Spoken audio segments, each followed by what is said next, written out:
प्रधानमंत्री नरेंद्र मोदी के जन्मदिन के उपलक्ष्य में विधायक संजय केलकर ने ठाणे रेलवे स्टेशन परिसर में एक स्वच्छता अभियान का आयोजन किया। अभियान की थीम थी एक दिन एक घंटा एक सप्ताह, यानी हर व्यक्ति थोड़ा समय निकालकर स्वच्छता में भागीदारी निभाए।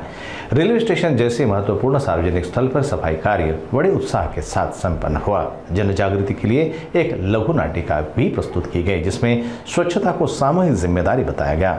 विधायक केलकर ने कहा कि प्रधानमंत्री मोदी ने स्वच्छ भारत अभियान के जरिए देश को वैश्विक स्तर पर एक नई पहचान दी है। यदि सभी नागरिक जुट जाए तो भारत स्वच्छ और स्वस्थ बनेगा।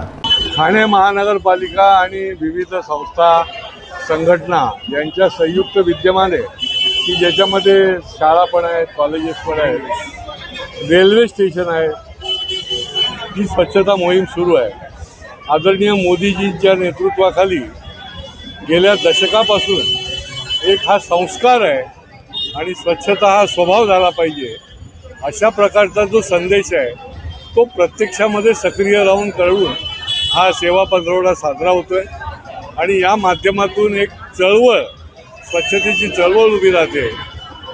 एक दिवस, एक तास, एक साथ, शेवटी ही सामूहिक जबाबदारी आहे आणि त्यामुळे सर्व समूहाने एकत्र येऊन आपल्या घरापासून ते परिसरापासून ते विविध भागापर्यंत स्वच्छता ठेवणं हाच खऱ्या अर्थाने मूलमंत्र आहे आणि त्याचं निर्णय भागामध्ये काम चालू आहे। आज या रेल्वे स्टेशनवर ही स्वच्छता अभियान सुरू आहे की ज्याच्यामध्ये एक नाटिका देखील सादर केली स्वच्छतेच्या संबंधी आणि स्टेशन हे अत्यंत महत्त्वाचं ठिकाण आहे। स्टेशनच्या आतल्या परिसरामध्ये देखील स्वच्छता मोहीम झाली आहे आणि या माध्यमातून मला विश्वास आहे आता महात्मा गांधींनी जी ही स्वच्छतेची मोहीम सुरू केली, त्यांनी जो संदेश दिला तो प्रत्यक्ष उतरवण्याचं काम विश्वगुरू आदरणीय नरेंद्र मोदीजी करत आहेत। अनेक ठिकाणी एवढी स्वच्छतेचं जनजागृती करून देखील नागरिकांकडनं कुठल्या प्रकारे नियम पाळले जात नाही, स्वच्छता राखली जात नाही,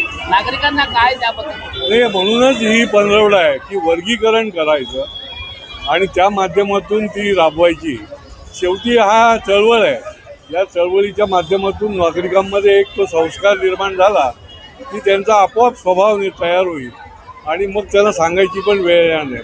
पण ही चळवळ जी आहे ती 365 दिवस प्रत्येकाने आपली जबाबदारी समजून चालवायला पाहिजे।